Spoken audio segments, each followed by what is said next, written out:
अस्सलाम वालेकुम everybody, this is Sikandar time में financial. I hope you guys are doing fine and learning with us. Channel को subscribe कर लीजिएगा, साथ में बेल आइकन भी प्रेस कर दीजिएगा since this is time sensitive content.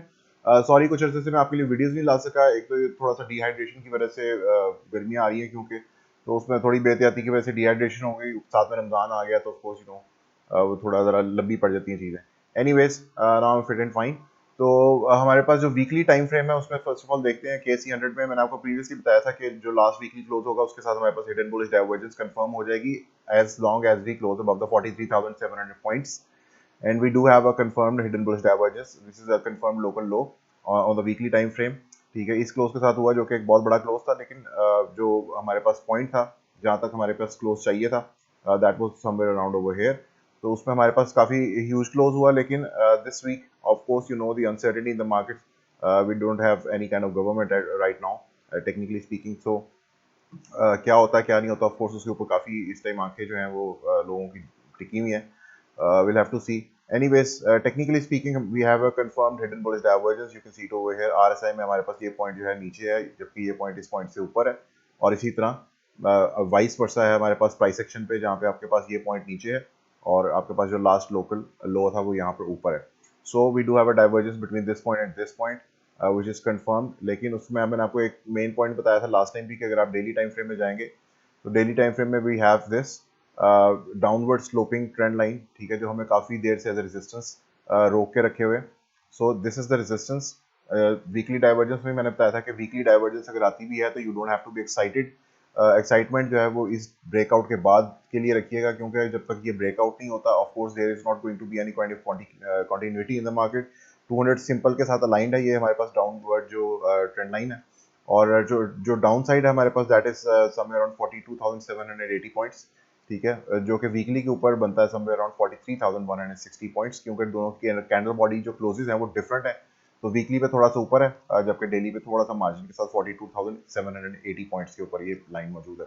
So apart from that, जो हमारे पास फिबोनाची में अगर इसको हम यूज करके देखें तो मैंने आपको प्रीवियसली भी बताया था कि जो 0.236 होता है that is the first level, जो कि जब गेन हो जाए तो उसके बाद हमारे पास फर्दर लेवल्स की तरफ बात जा सकती है। सिमिलरली यू कैन सी कि अगर हम इस पॉइंट को रिट्रेस करें तो यू कैन सी कि यहाँ से जब हमारे पास 0.236 के ऊपर बाउंस आया then only we had the continuity. इसी तरह similarly second one as well 0.236, और फिर उसके बाद अब हमारे पास जो इस वक्त पॉइंट है वो भी इसी लो के साथ बनता है, क्योंकि this was the lowest low और इसी की रिट्रेसमेंट बनती है। So right now we are again below the 0.236 on the daily time frame, और जब तक 0.236 के ऊपर नहीं आते विच इज एट 44,215 पॉइंट्स या 200 पॉइंट्स अप्रॉक्सीमेटली, तब तक मजीद जो है इस ट्रेंड लाइन की तरफ जाने का हम सोच नहीं सकते। अलबत्ता on the hourly time frame मैंने जो रिपोर्ट आती है, if you subscribe to the mmfinancials.p के website you will always get that in timely manner. तो अगर आप नहीं subscribe, do subscribe to that. तो उसमें हमारे पास मैंने बताया था कि यहाँ पे आवरली पे हमारे पास इस वक्त we are very near to confirm a hidden bullish divergence, और वो हिडन बुलिश डाइवर्जेंस जो है वो इस पॉइंट और इस पॉइंट के दरमियान में होगा। यू कैन सी कि दोनों में डिफरेंस है, जबकि आपके पास प्राइस सेक्शन में वही पॉइंट इनवर्स है। और यहाँ पे क्योंकि शॉर्ट बॉडी कैंडल आनी शुरू हो गई है बहुत ज़्यादा, so any kind of retracement या any kind of local low formation as long as this point remains above this one, तो हमारे पास यहाँ पे एक लोकल लो बनने के बाद कंफर्मेशन हो जाएगी हिडन बुलिश डाइवर्जेंस की, जो कि एक मूव वापस ऊपर की तरफ दे सकती है प्रॉबेबली इनटू 0.236 लेवल, और at least this black 21 exponential moving average के अंदर, जो कि ऑब्वियसली जब प्ले आउट होएगी तो उस पर देखना पड़ेगा कि 21 एक्सपोनेंशियल उस टाइम कहाँ मौजूद है। थोड़ा सा नीचे आ चुकी होगी ऑफ कोर्स, तो जहाँ पे भी वो होगी उस पॉइंट में जो है वो एक बम्पिंग हो सकता है दोबारा से। But of course these short moves are not going to decide the bigger market structure. जो बिगर मार्केट स्ट्रक्चर है वो मैंने आपको बताया था कि वीकली के ऊपर भी 43,164 पॉइंट्स, डेली के ऊपर 42,780 पॉइंट्स, ये हमारा स्ट्रक्चर है। जिसमें मैंने सिर्फ आपको एक और पिक्चर भी दिखाई थी इसके साथ, जिसमें this could B instead of a descending triangle, जो कि आपको नजर आ रही है कि एक डिसेंडिंग ट्रायंगल बन रही है which is a bearish pattern. उसके अलावा जो होप थी वो ये थी कि हमारे पास this could be a falling regression channel as well. ठीक है, तो अगर ये फॉलिंग रिग्रेशन चैनल बनता है तो इसका मतलब है कि डिसेंडिंग ट्रायंगल ब्रेक होगी, उसके बाद ब्रेक होने के बाद फॉलिंग चैनल होल्ड करेगा और मार्केट वापस ऊपर क्लोज होगी। हेंस एक बेयर ट्रैप भी फॉर्म हो सकता है उसकी सूरत में, जिसकी पॉसिबिलिटी हमेशा रखनी चाहिए while when there is a breakout to the upside. तो एक बुल ट्रैप की और पॉसिबिलिटी नीचे की तरफ एक बेयर ट्रैप की होती है हमेशा। सो हैविंग सेड दैट, जब तक हमारे पास ये रेंज रिजॉल्व नहीं होती तब तक ऑब्वियसली मैक्रो बुलिश या मैक्रो बेरिश होना जो है इस मार्केट में उसका कोई वो दैट इज पॉइंटलेस। और उतनी देर में this is going to be a range bound kind of market, जिसमें हमारे पास नीचे की रेंज में आपको एक्सप्लेन की है और उसी तरह ऊपर की रेंज हमारे पास यही ट्रेंड लाइन चलती चली आ रही है। लास्ट टाइम भी जब यहाँ पे आए थे कि this week showed us a little resistance, या आप कह सकते हैं कि एक इंटरेस्ट मार्केट का जो था वो वीक होता जा रहा था over here with a week on this candle body.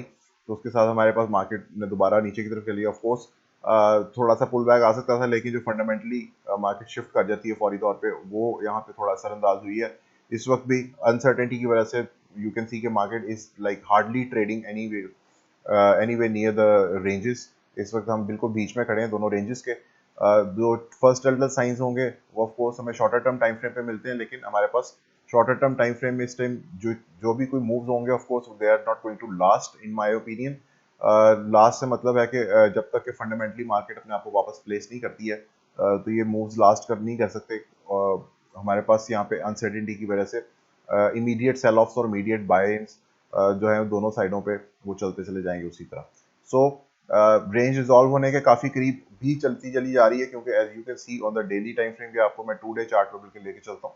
2 day chart पे यू कैन सी कि हमारे पास जो रेंज है, अगर हम इसको एज ए डिसेंडिंग ट्रायंगल ले लें, ठीक है, तो यू कैन सी कि हमारे पास जो एपेक्स है उसका that is going to reach very soon, ठीक है। और मोस्टली क्या होता है कि किसी भी पैटर्न का 70% या 70 to 80% जब एपेक्स रीच हो जाता है तो पैटर्न जो है वो प्ले आउट कर जाता है, विच मीन्स कि ये यहाँ तक आके तकरीबन by the end of by by June this is probably going to break down और ब्रेक अप। तो उसमें हमारे पास ये उस जून तक जो है एक इस पैटर्न के अंदर वी कैन गो साइडवेज, जो कि ऑफ कोर्स एक बहुत ही बोरिंग मार्केट होगी, but obviously would be heaven for the day traders, क्योंकि range bound markets is are actually you know very good for the day traders, जिसमें हमारे पास ranges define हुई हों और यहाँ पे आपको बहुत अच्छी तरह क्लियरली रेंजेस डिफाइंड है। So for day traders it's going to be heaven for next I think 3 weeks 3 months. जबकि अगर ये एपेक्स पूरा कंप्लीट होने तक का टाइम जाता तो ये जून तक बात जाएगी।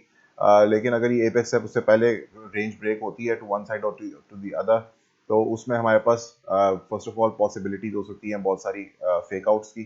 So do watch out for them. इसके साथ मैं इंशाल्लाह प्रॉब्ली कल या बाय द वीकेंड एक डिटेल दोबारा से एक वीकली जो मैंने आपको पहले भी एक फ्रैक्टल मैचिंग की थी उसमें भी दोबारा देखेंगे कि do we have still you know those technical analysis valid as of now, क्योंकि काफ़ी ज़्यादा डाटा अब आ चुका है। इट्स बिन लाइक 3 4 और 5 वीक्स नाउ। तो उसमें दोबारा एक दफ़ा चल के डाइव इन करेंगे, देखेंगे कि हमारे पास अगर कोई किसी किस्म के मजीद जो डाटा पॉइंट्स हैं वो चेंज हुए हैं या नहीं हुए हैं, या do we need to look out for something. इसके साथ ही मुझे इजाज़त दीजिएगा। Thank you so much. अल्लाह हाफिज़।